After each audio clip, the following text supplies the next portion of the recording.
Lahat ng paninira ginagawa ng DDS, no? Lahat ng paninira ginagawa nila ng lahat ng paninira nila kay PBBM, ginagawa na lahat ng para, no? Mantakin nyo taong bayan, 2022 pa yan sila. 2022 pa yan sila. Gusto na lang ibagsak si PBBM. Ayaw tumigil.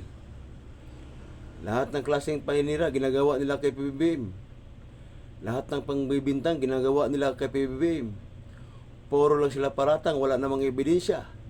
Si PBBM daw ay magnanakaw, si PBBM daw ay kawatan, lagi lang sila sabihan. Wala naman silang ebidensya sa kanilang mga paratang. Ha? Puro lang sila ngaw. Oh. Yan ang masaklap sa DDS eh. Yan ang masaklap sa kanila eh. Puro sila paratang kay PBBM. Puro sila bintang kay PBBM.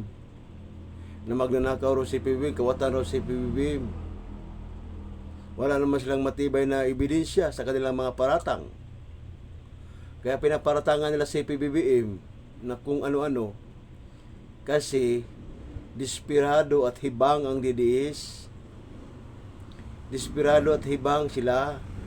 Hindi kasi nila matanggap na yung puon nilang si Rodrigo Duterte na andun sa dahig nakakulong ngayon. Isang taon nang nakakulong si Rodrigo Duterte. Kaya yan. Hindi na matanggap. Hindi kasi nila matanggap yung pagkabilanggo ni Rodrigo Duterte.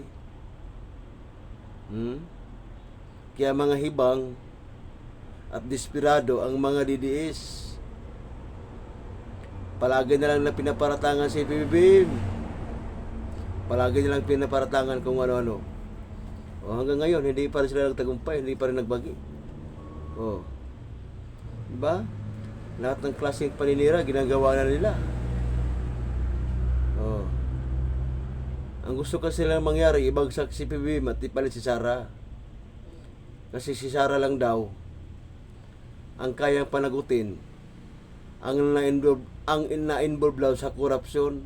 Yan sinasabi nila. Nakasiguro ba kayo itong bayan? Na si Sara lang ang magkapagpakulong sa na-involve sa korupsyon? Maniwala kayo sa akin itong bayan. Pag si Sara magpresidente, lalong lalala ang korupsyon sa Pilipinas. Lalong lalala ang korupsyon sa Pilipinas. Kasi lahat ng korap, andyan kay Sara dumidikit. Lahat ng korap, pinagtatanggol si Sara Duterte. Oh, di ba? Kaya pag nagpresidente si Sara, tiba-tiba ulit sila. Tapos ang ipapakulong nila, yung kaaway nila. Oh, pero pagkakampi nilang kurap, hindi na ipapakulong. Ganyan ang mangyayari tayong bayan. Yung mga kagalit nila, yun ang ipapakulong nila. Tapos yung mga kalayado nilang kurap, dati ng mga kurap, tiba-tiba, at hindi mananagot. Kaya pag si Sara Duterte ang may magpresidente, wala nang mangyari sa Pilipinas. Lalong malulugmok ang Pilipinas. Lalong mababaon sa utang ang Pilipinas. Maniwala kayo sa akin tang bayan. Lahat ng kapalibot kay Sara ay may mga kanyang asyasinda. Lahat na nagkapalibot kay Sara ay puro pinaparatangan si PBBM dahil sa kanilang mga interes. May mga kanya-kanyang interes yan. Hindi naman interes ng bayan eh. Nakita niyo naman ang bayan, lumulutang na ang katotohanan, lumilinaw na ang katotohanan, na lahat na nag-aakusa kay PBBM ay mayroon sila kanya-kanyang asinda. Yung pala, tatakbo pala sila pagka-senador. Kaya sinisiraan nila sa PBBM para mapansin sila ng tao kasi nga hindi nga sila kilala eh. Hindi nga sila kilala taong bayan, di ba?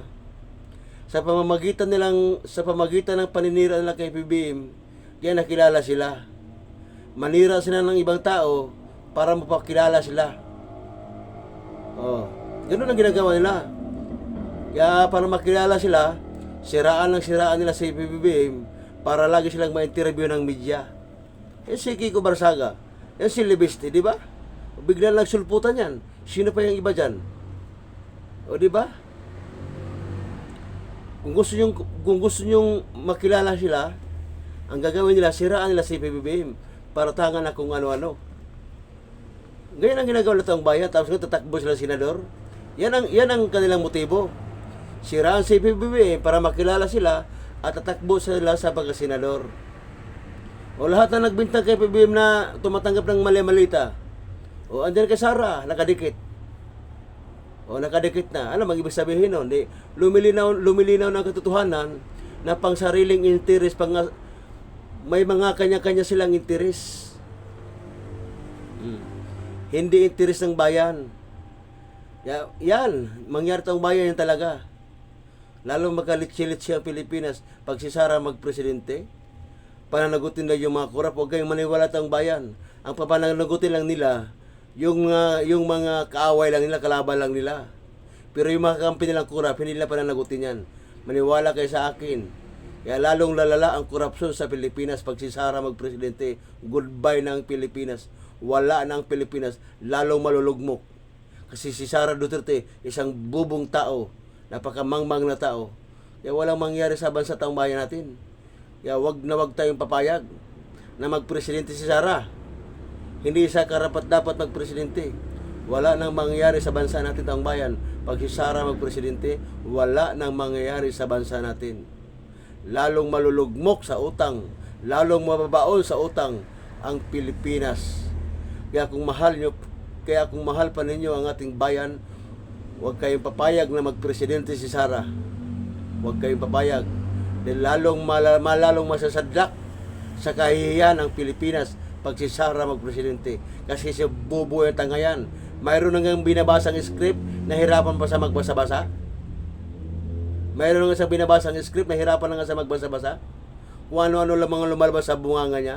Hindi alam kung anong sasabihin. Di ba nakakahiya yan? Paano pa kung humarap sa international leader? Paanga-anga. Walang kwentang tao yung si Sara Duterte. Yung si Sara Duterte, walang kwentang tao yan. Walang kwentang tao si Sara Duterte. Maniwala kayo sa akin tang bayan, si Sara Duterte ay walang kwentang tao. Kasi napakabubo, napakamangmang. Mayroon na siyang binabasang script, hindi niya pa mabasa-basa ng husto. Nahirapan pa siya. Umasa lang sa script. Kung wala naman siyang script, kung ano-ano na lang ang lumalabas sa bunganga niya. Hindi niya alam kung paano hindi niya alam kung paano siya magsalita, kung paano siya magsimula. Hindi niya alam eh. Pag wala siyang script, tingnan mo, kung ano-ano lang mga sinasabi niya. Pakiramdam niya, tama yung sinasabi niya, pero pag nakinig ka, wala eh. Salitang baliw, salitang may tama sa ulo eh. Siya lang nakakaintindi sa sinasabi niya.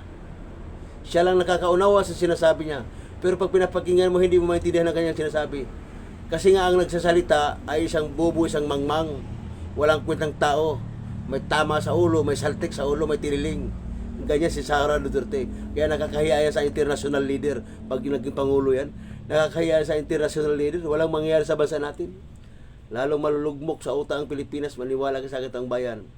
Huwag kayong maniwala na si Sara magpresidente. Huwag kayong maniwala na panagutin niya ang mga kurap. Huwag kayong maniwala. Ang papanagutin lang niya yung mga kumakalaban sa kanya. Yung mga kumakalaban sa kanya, yun ang kanyang pananagutin. Pero yung mga kakampi niya na magnanakaw, hindi niya pananagutin niya. Maniwala kayo sa akin.